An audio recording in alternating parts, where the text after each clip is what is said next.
If you had asked me a year ago what the most frightening moment of my life would be, I would have guessed something dramatic, an accident, a failure, or a sudden loss.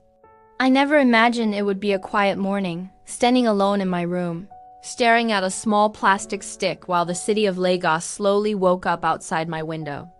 My name is Susan. I'm 22 years old, a graduate student living in Lagos, Nigeria, chasing big dreams with small resources and carrying the weight of expectations that come with being the daughter everyone believes will do well. This is the story of how one unexpected moment challenged everything I thought I knew about fear, strength, and myself. That morning, I wasn't even fully convinced I needed to take the test. My period was 2 weeks late, yes, but stress can do strange things to the body. Final semester pressure, deadlines, research presentations. I told myself it was probably nothing. Still, my hands trembled as I waited. When the result appeared, clear and undeniable, my heart dropped. Positive. I remember sitting on the edge of my bed, the room suddenly feeling too small. My thoughts raced faster than I could control them. How did this happen? What am I going to do? What will people say? Fear came in waves, thick, heavy, and suffocating. I thought of my parents first. In my family, education isn't just important. It's sacred. I imagined disappointment written across their faces, the whispered conversations, the sense that I had ruined something precious. Then I thought about my future. I was in my final semester of my master's program. Everything felt so carefully balanced, and now it seemed like one wrong move could send it all crashing down. My boyfriend Leslie is 25. Like me, he was juggling his final semester. Dreams of stability and the pressure to make it. Telling him was one of the hardest things I've ever done. I expected panic.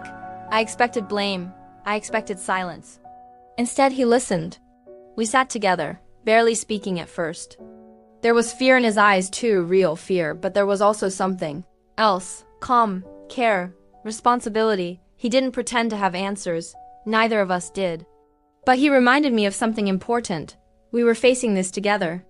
That simple reassurance didn't erase the fear, but it softened it. For the first time since seeing that test result, I took a full breath. Still, the fear lingered, especially when I thought about my family. In many Nigerian homes, especially for daughters, there's an unspoken rule: don't make mistakes that people can see. I had grown up trying to be careful, trying to be good, and now I felt like I had failed some invisible test of character. At night, I lay awake replaying every possible outcome. Would they be angry? Ashamed?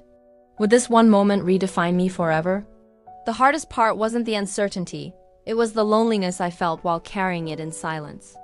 Eventually, I realized I couldn't carry everything on my own. I reached out to a trusted counselor, someone who could speak without judgment, someone who could help me slow my thoughts down.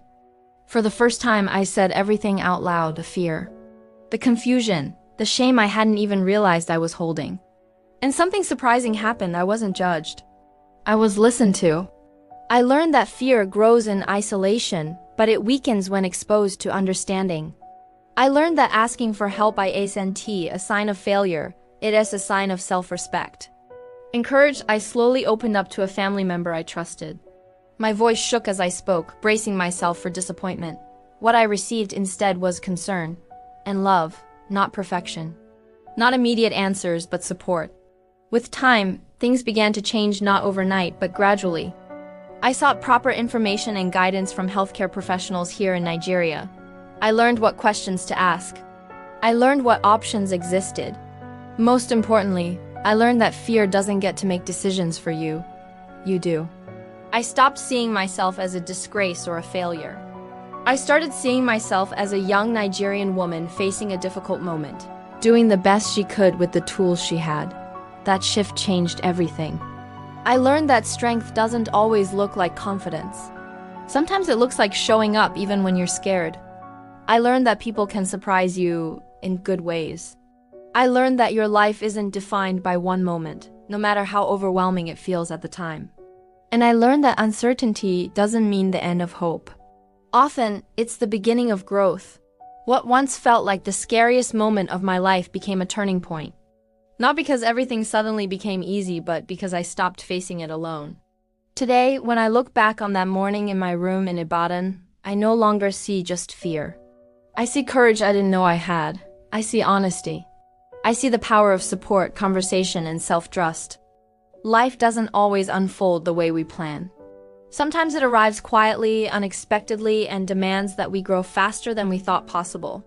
And sometimes, in those uncertain beginnings, we discover strength, understanding, and hope waiting patiently for us to believe in them.